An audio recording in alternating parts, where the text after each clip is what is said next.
and welcome to my channel. My name is Jenny. I'm from Jenny-Carddesigns. Thanks so much for joining me today. My YouTube channel contains content that is intended to share paper crafting tutorials and inspiration with all of you. I hope that you enjoy. So I know how much you all love the Chop It Up series, so I'm always trying to come up with new and inventive ways to use some of that cardstock you have.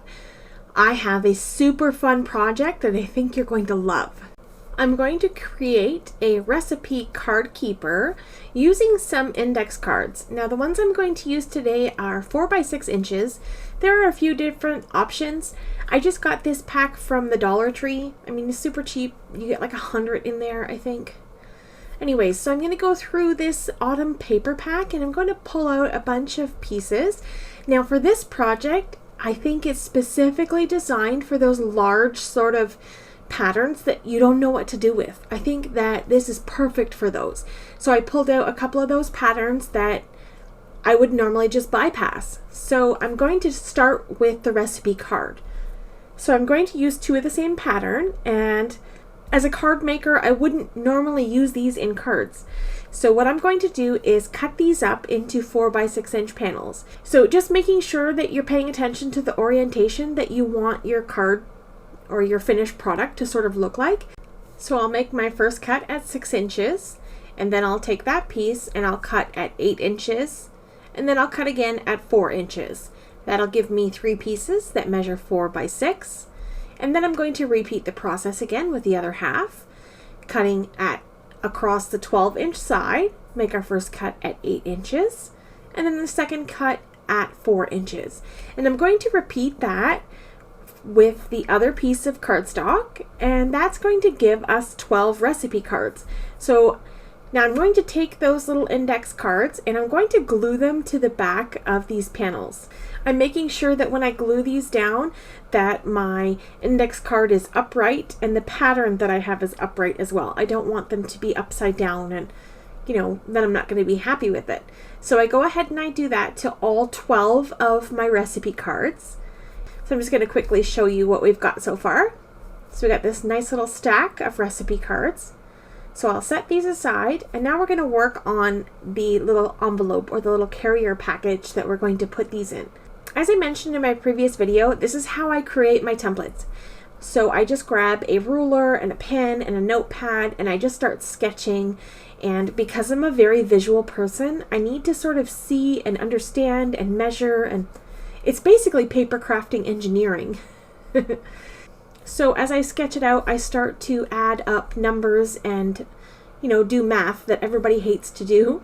This is what I do during the day. I'm a finance officer.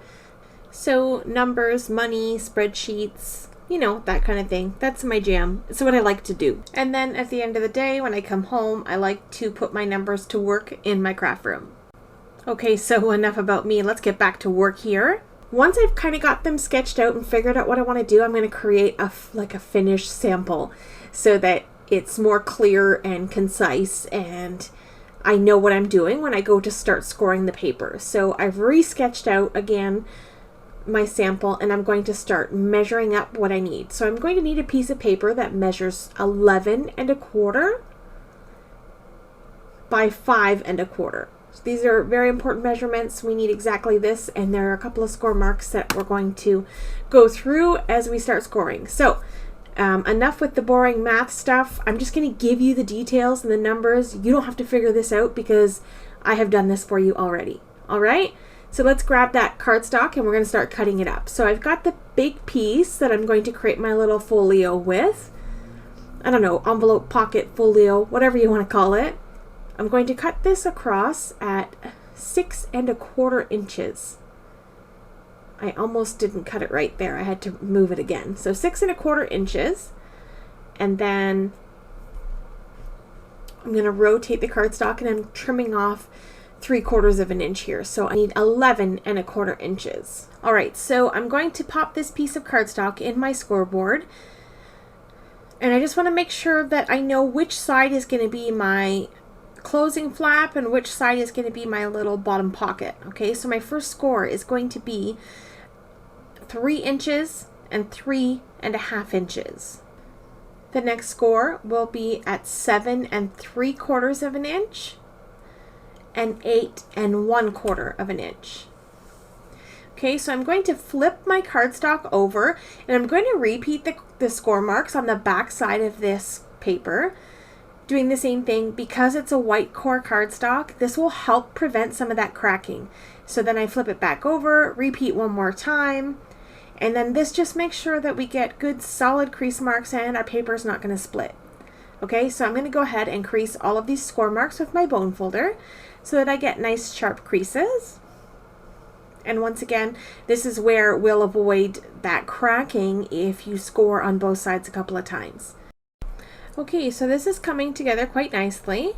For the next step, I thought this would be the simplest way to create our little 1/2 inch pocket without having to sort of figure out any special measurements.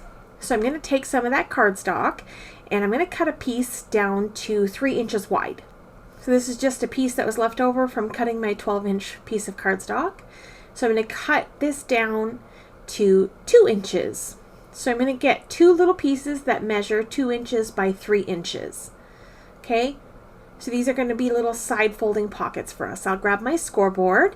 I'm going to score these at 3/4 of an inch and 1 1/4 inches. And then I'll flip it over, repeat the score, 3/4 of an inch and 1 1/4 inch. Then I'll flip it back over and one more time, repeat the process. I've scored both of these pieces of paper with the same measurements. I'll take my bone folder and crease the edges, and I'm going to apply some adhesive to the left flap and the right flap, leaving the center flap adhesive free. This is going to be exposed, and we'll see this on the side of our little envelope flap. Okay, so I'm going to adhere this to the front part of my envelope and the back part of my envelope. The top will sort of be like the little envelope flip up. That makes sense. Okay, so I'm going to do the same thing to the other piece, and I'm going to adhere this down in the same fashion, and just want to make sure that you get it lined up to the edge and make sure it's straight, because if it's not straight, then everything's sort of going to be crooked and, you know, have a little bit of weird stress on it and stuff. So I just kind of stand it up and I hold the piece and attach it. So now there's adhesive exposed on the other side. So once we get everything lined up, now we should be able to just close this and seal down those little flaps and create perfect little 90-degree angles, if that makes sense. Okay, so I'll just get that lined up and press. You could use liquid glue here if you wanted a little bit more wiggle room time. I just used adhesive dot runner for, you know, the purposes of speed, and this is a nice strong dot runner. I'm not worried about it falling apart or anything. Okay, so the little folio is basically complete. If you have double-sided pattern paper, then you won't need to do this.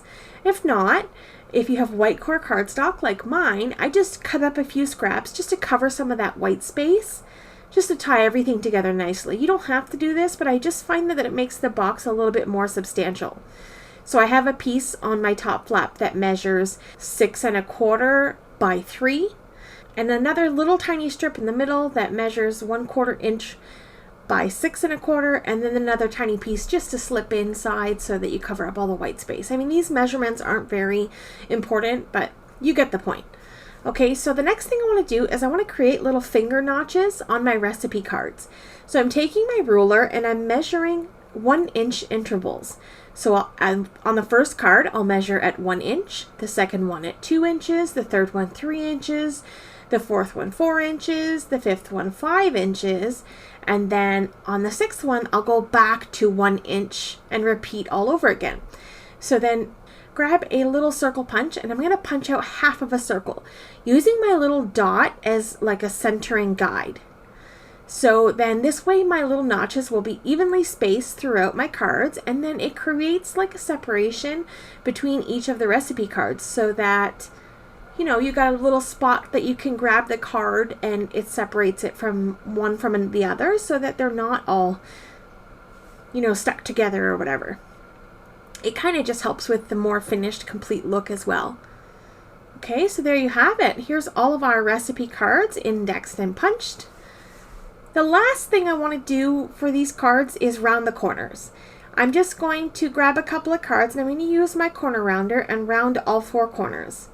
Now my corner rounder, I've probably said it multiple times in multiple videos that this corner rounder is on its last legs. I'm missing one side of it, and sometimes I don't get the cardstock in the little spot properly and I mess it up, but I can't seem to find another corner rounder that's not like $50, and I refuse to pay $50 for another one. So this guy is hanging on for dear life. So I'm going to round the corners of my little envelope closing flap as well, just to tie everything in together nicely. Okay, and that's it. This is a completed project, super simple, super easy, a wonderful gift, great gift for your grandkids, or a gift for anybody, or for your kids if you want to hand down family recipes, or even, gratitude. Write things that you're grateful for on the back of these cards and give them away to people at Thanksgiving. Now you could really take these and step them up. You can decorate and embellish and make them fancy and just, go all out with them. For, the purposes of the video, I like to keep my samples and my products simple so that you don't feel overwhelmed or intimidated, and, that basically just showing you that anybody can make these beautiful things with simple, basic tools. So that is it for today's video. Thank you so much for taking time out of your day to spend it here with me. I appreciate the support as always.